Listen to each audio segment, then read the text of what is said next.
I want to talk about the most important story in the economy today. Testosterone levels plummeting in young men due to porn consumption as linked to social isolation shows real problem. The Sun, young men's social isolation and retreat from society are linked to changing norms and discomfort with redefined masculinity. However, studies indicate that plummeting testosterone levels in young men, possibly influenced by excessive porn consumption, may also contribute to their desire to separate from society. Testosterone levels play a crucial role beyond sexual desire, impacting body and facial hair, muscle mass, bone density, fertility, mood, and social anxiety. Excessive consumption of pornography is associated with low reproductive hormone levels in men, which can contribute in reduced testosterone levels and potential social isolation. Natural way to boost testosterone level include improving sleep quality, getting sunlight exposure, and taking vitamin D supplements, consuming omega-3 fish fatty acids, and engaging in strength training exercises. Last night, I had a great time with these guys at Fresh and Fit with Myron. You guys are freaking amazing at what you do. Myron, what do you think about this story? Masturbation, porn, testosterone level. What do you have to say about that? Yeah, it's a combination of things. And I was actually just writing some notes as you were speaking about it. I would say there's a couple of things that are contributing to this. One is women are more successful now than ever before. So a lot of guys feel like they can't compete or they can't measure up. You got, an influx of pornography that's huge. You can get it for free anywhere, anytime on your phone at the, drop of a hat. Video games, right, become more and more immersive, more and more interactive. They've grown in popularity significantly. It's probably one of the most popular ways of entertainment nowadays. They're beating out movies and television. Then you got obesity, right? Being fat is fairly acceptable in the West nowadays. It's okay to be fat. You also have guys in general that are just lazy. Thanks to technology and everything else that we have nowadays, people aren't as social. Guys don't feel the need to get out there and get to know women anymore. A lot of guys are socially awkward. This is through the rise of social media, dating apps, etc. There's a lot of guys that have issues, right, where they're good-looking guys and they're able to garner attention from women, but they don't know how to speak or convey themselves properly because they don't have the adequate social skills where they've been speaking to people for a good amount of time and learning, certain social cues, how to speak properly, cadence, speaking from an active voice versus a passive voice when speaking to women, because women typically respond very favorably to the active voice versus the passive voice. So all these little things, right, might seem like small little insulated incidents, but if you add them all together, it snowballs and creates kind of what we have, like what they call it the Lost Bar generation. So in general, all of these things play into, and there's more too, but those are just some of the ones I could think off the top of my head. Tom, from your very insightful, by the way, and if you are not familiar with Fresh and Fit, I'm sure our audience is, because we had Myron on before, and these guys are about to do a live event this Friday from 6 to 10 p.m. at the 5990 Live building. If you want to find out more about the tickets, so we're going to put the link below, 5990live.com. This Friday, Adam, Fresh and Fit. Very weird dynamic with Tom. There's going to be a lot of ladies there. There's going to be a very different kind of a messaging, but you're going to be entertained. And maybe if you brought Tom, that would change Myron the dynamics. And Walt. Tom, no offense. I'm going to pick Walt. Myron is Walt going to be there? Because Walt is in love. He's going to be there. I don't want I'm going to drag him away. Yeah. I don't want to drag him away. Tom, what are your thoughts? Because you and I are from a different generation. We got we got two generations here is what we got, right? If we really think about it, porn back in the days when you were 14, okay, that's VHS. That's the kind of stuff that's kind of like, hey, Doug, what do you got? What he's doing, like all those sounds going to come in there. Newspaper versus clippings. Today. What do you know from like your perspective on how bad porn can be for young boys? Well, first of all, what Myron's talking about is social isolation, and we have become a socially isolated society. So I'm going to touch porn last, but I'm going to touch this first. Touch everything, Tom. Yeah. Oh, brother, here we go. Touch it, Tom. I said the word. But what he brought up was video games and the internet itself makes us more isolationist for entertainment, and it's immersive and it's distracting, and hours of a session go by. That leads to us being very sedentary, which leads a sedentary life directly leads to obesity and health issues, and what they're pointing out, not getting outside for vitamin D and sunlight exposure. And there's a couple of great programs that were like the challenge, like 60-day programs, and part of that program is 60 minutes outside, taking a walk around lunch, brisk walk, getting sunlight. So all of this is coming together, and what Myron just said is dead on. What's happening, on porn that's even worse is it objectifies women and it perfects women. It's like you're objectifying women by what you're looking at, and then you're only looking at like people who are in amazing shape, and so that also creates this false fantasy and leaves men, not capable to engage in regular relationships. The other part I look at it, add all of this up, add everything that we up, and look at this. Hey, Pat, when you grew up, did you know the names of your neighbors across the street and on either side of you? Yes, you did. So did my mom. So did my dad. Today, I have to proactively go meet my neighbors. People usually don't know their neighbors. And it's because the American society, all of this porn and everything else has made us more isolated people. If you ask someone, how many really close friends do you have? Do you know your neighbor across the street, what their situation is? Do you know your neighbors on the other side of you? Would you trust one of them to take care of your dog if you're out of town? We've also become, I'm interested in what Myron thinks about this, more isolated as a people and a culture. And it's negative. Well, I'll tell you one thing. We've seen the stats out there that men are just becoming weaker. I think testosterone levels have dropped 1% every year since the 1980s. So in the last 40 years or so, testosterone levels have dropped 40%. You've highlighted how men can't even do as much weightlifting they used to before. So look, rather than highlight all the negatives, we can go down a litany of list of what's going on with men. What can you do to basically increase your testosterone? So you can do the natural stuff, get the fuck out of the house, work out, get some sunlight, sleep well, eat well, do what you have to do. There's also testosterone supplements that you can actually take, TRT, this type of things. We've actually had a recent sponsor called testosterone that basically helps men increase their testosterone. I think at the end of the day, you have a choice to make as a man. Do you want to kind of go down this feminization of men path, or do you want to man up and become the best version of yourself? And the men, only probably 20% of men are actually going to meet us at that point. And you're right. Yeah. Sorry. No. I mean, that's essentially the end of the day. And if you just basically want to get feminized in this modern femme-centric society, there's plenty of avenues for you for that. But if you want to listen to the right people and have the right people in your ear and have the right coaches and leaders and mentors around you, it is possible to be a man in today's society. And this is something that I kind of get hit on a lot because, people always say, oh, Myron, you're really critical of women, blah, blah, blah. But I'm like, well, you clearly don't watch the daytime show because I'm even more critical of the men. Mm-hmm. And what I've said a lot of times is we need to bring bullying back, right? And I know, oh my God, that's so controversial. The reason why I say that is because bullying is a very natural way of letting you know that you're inadequate with your peers, right? And if they tell you, hey, you're fat, or hey, you're a loser, etc.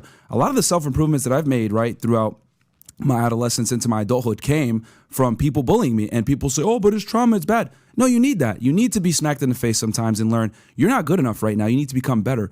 And the thing is, now we have a participation trophy society where just by showing up, you're rewarded. And quite frankly, that's not enough. It's not about just showing up. It's about being consistent and showing up every day and doing it correctly. But we live in this world nowadays where people, quite frankly, are soft, right? When I say things like, stop being, I don't want to swear, right? Because we're in the morning. Stop being a pussy, right? They're like, oh, you're misogynistic, you're toxic, hater, bro. toxic, blah, blah, blah. Yeah. No, men need trauma to grow. They need it, right? I've always said trauma builds men, but it destroys women. And the reason for that is because by the time you're old enough and you want to actually date a woman, etc., she's looking for those battle scars. She's looking for you to have that experience. She's looking for you to have beaten that adversity. She's looking for you to have made yourself into something. The only way you're going to be made into something is by going through something. Mm-hmm. And, quite frankly, we live in a society now where the guys are just soft. My brother, for example, right? Going back to the college thing that you guys were talking about before. I was at his graduation last week. I had to take a few days off to go up to Connecticut and Southern Connecticut State University, that's where he graduated from. And during the speech, right, they were talking about being all-inclusive and, oh, yeah, it's about this is a happy, harmonious campus and all this other crap. And I'm like, damn, I graduated college, 2013, about 10 years ago out of Northeastern, and they were starting to get woke back then. But now it's on a whole other level. And not only that, college campuses have become more and more expensive, right? When I went to Northeastern, it was around $40K. I think it's probably like closer to $50 to $70K nowadays. So you got all these things working in tandem to, quite frankly, make men weak, right? We have this soft-ass society where we're not telling them that they need to actually go out there and achieve and become somebody. And then we also have The video games, the obesity, the mediocrity being socially accepted. Oh, it's okay. You're fine the way that you are. No, it's fucking not okay. The only people that are accepted however they come are women, not men. You must become a somebody as a man. And I think that's why our podcast becomes so popular, because we're telling guys there is a burden of performance. You have to go out there and do something. Being fat is unacceptable. Being stupid is unacceptable. Being mediocre is unacceptable. You can't be saved like a woman can for being pretty. You must get out there and become a fucking somebody. But the problem is that we don't bully the guys enough. We don't tell them that they're losers. We don't tell them that they're fat. We don't tell them that they're stupid. We need to go back to letting people know that they're inadequate, and then they'll go ahead and measure up. You know, it's wild that he's saying this. Somebody could be listening to this and saying, what kind of a freaking message is that? I grew up bullying and this, that. But I will tell you, over the years, running a sales team, I recruit a lot of young men and young women, okay? And we help them become agents. Sheena Sapala, who right now, they do very well for them. So they make a couple million a year. And their business does around 40 million, 30 million a year, okay? She played sports. She played softball. She played softball for college. And she just got inducted to the Hall of Fame of her high school in Sacramento. Oh, wow. Congrats, Sheena. Yeah. Congrats. And you know what's crazy? I can sit down with her and give her feedback and challenge her. She takes it. She has no problem, okay? I can give feedback to guys that are in the military. They can take it, no problem. But if I notice the guys that I have the hardest time with giving feedback, guess what? They never played sports. Mm-hmm. Yeah. And it's so wild. I know the names. Obviously, I will not say it. But God forbid if you give those guys feedback. They're so hurt by it. Mm-hmm. That's not the way that works with me. That's not the way that this works for me. I want the feedback to be this way. I don't. Okay, totally fine. But the reality of it is that guy missed out on the opportunity of being coached under somebody that kicked their ass. Get off your ass. Run for it. Let's go. Like I saw Dylan was playing for this baseball team, and their coach was like 8 years old. It's like, what are you guys doing? Get out there. I want you to try harder. You guys are being sloppy. What are you guys doing on the pass here? Your teammates hitting here. Pay attention to the guy. And this one guy was a former player. And I'm watching saying, wow, you just put him in check like this. Well, if you do that for 3, 4, 5 years, and then eventually, you know what you think it is? You think that's normal. Mm-hmm. So when somebody later on is like, I'm not offended by it. You see my coach back in the days, years ago. There's concepts about being around intimidating, tough environments like this toughens you up. And if you stand up, so I think you got a very good point there. It happens in business all the time, by the way. But Pat, do you guys think it's like happening intentionally, Myron? Like there's a concerted effort. Alpha males, they're trying to get rid of them. Look what happens with Tate and everybody, like people like you. They don't want people like us that are alphas out there. Like it's almost like something is happening to make us soft. Because like, bro, if let's just say aliens wanted to come attack, you have to get rid of the strong, virile, crazy, attacking men, because we are getting soft as shit, bro. Like America's absolutely. It's just because now feelings are more important than anything else. Like you said, I know what people are thinking about the bullying, but you need a little like a push. If I say somebody's morbidly obese, there was a girl that couldn't walk through the aisle in an airplane. Guess what she said? Remember we talked about Adam, and she was like, "This is discrimination against me. They should give me an extra seat." She's like, "No, make the planes bigger. Right? Like I want a big, huge." Big ass plane. Mentality. So it's like I feel like. Do you feel like Myron? Like are they doing it? Is there a power that's behind this to make us all really, really soft? Well, yeah. When you emasculate the men, well, then you can take over. Because the thing is with men is that since the beginning of time, me and Andrew have had talks about this. Like since the beginning of time, men are prepared to fight to defend their belief systems. Women are not. Right? There's a reason why they would kill off the men and take the women and the children as prisoners. Yeah. And, they're doing that now, but they're doing it much more intelligently, right? And if you look at, and this kind of goes into other things as well. If you look at, now when we have wars with other countries or whatever, we're not going into actual physical confrontation with them like World War II. No, what are we doing? We're doing proxy wars. We're doing right now with Ukraine and Russia, right? We're sending in spies. We're collecting information on other countries. We're getting classified information given to us or whatever, stealing information, stealing secrets. So everything is kind of done surreptitiously now, and destroying the men is also being done right now, because if you destroy the strong men, who's going to question and stop you? Because guys like us ask questions. We talked about this yesterday on our show, and questions are annoying for the authorities. Mm-hmm. So anytime you're able to question or push back or rebel, that's an issue for them. I'll say one more thing, because I fully agree with the bullying component. Yeah, I played sports my whole life, played college football, basketball, the whole deal. There's, talk about locker room talk. Yeah. Nothing is as vicious as a 12th grade high school locker room. Oh my God. If you ain't up to par. Mm-hmm. And, if I look back at the coaches I've had in my life, The coaches who were the guy that you're like, fuck this guy, but I hate that. Those teams always did the best. 100%. Because he demanded accountability. And some guys don't want that, but at some point you need to get in line. Last point, talk about bullying. That's peer-to-peer. Yeah. I also think there are lack of male role models these days. We talk about single-parent households. Yeah. Something that's plaguing America, the welfare state, relying on the government. Yesterday, before the Fresh Fit podcast, I actually was taking care of my nephew, 10-year-old guy. We're playing football. This kid is the king of excuses. Every time I throw him the ball, oh, the lace hit I dropped it. Oh, the sun got at one point I said, shut the F up. Either catch the ball or say my bad. That's it. You're allowed 2 words. My bad or catch the ball. Yeah. And you saw, that's it. I'm telling you. And I trained him like a coach. I'm not like I spend, maybe a day a week with him, and we spend an hour playing football. And you know the most amazing thing? You're talking about a kid who plays YouTube, video game. He's a kid. He goes, this is better than any video game or any YouTube video. I loved it. I go, that's right, kid. And I was hard as hell on the kid.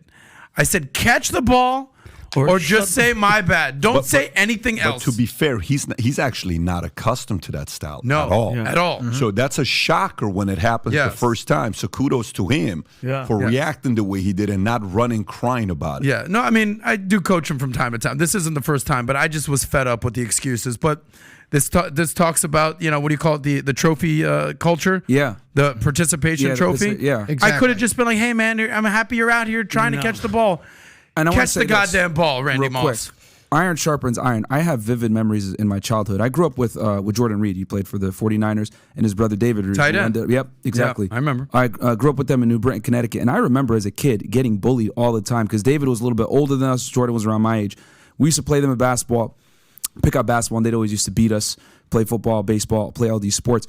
And we always used to get smoked by the older kids, but it incentivized us to wake up early, go to the basketball court, practice in the morning, train, get better, etc. Because iron sharpens iron. We're like, we're going to beat them. They keep talking smack. And we eventually did beat them in one pickup game and then lost the others. But the point is, that it motivated us. Yeah. It really motivated us to get out there and be better. And I don't think young men have that same stimuli that they used to have before. You don't even see kids outside playing anymore at the basketball courts or going outside doing anything. They're more concerned with, subscribing to OnlyFans and whacking off to porn or playing video games, etc. We have the fattest kids we've ever had. Kids aren't outside playing sports, and I think sports are, honestly, nowadays, if you're a parent, you need to enroll your kids in something, whether, I don't care if it's music, sports, whatever it is, because they learn discipline from that. They learn how to deal with other people. They learn teamwork. They understand that there's a chain of command with a coach. You learn so many life lessons from participating in sports that it's insurmountable. You're not going to get those type of life lessons in anything else. And you learn how to not be a bitch. I want to tell you a story. My dad in the house has one trophy. Okay, that he kept since I was 14. Do you know the story or no? No, I can't Since I was 14 years old, he's kept this one trophy. So I'm like, listen, why did you keep this trophy? He says, well, it reminds me of what happened that one night in Echo Park in L.A. So if you don't know Echo Park wasn't the safest area in the 90s. It's a terrible place actually in the 90s.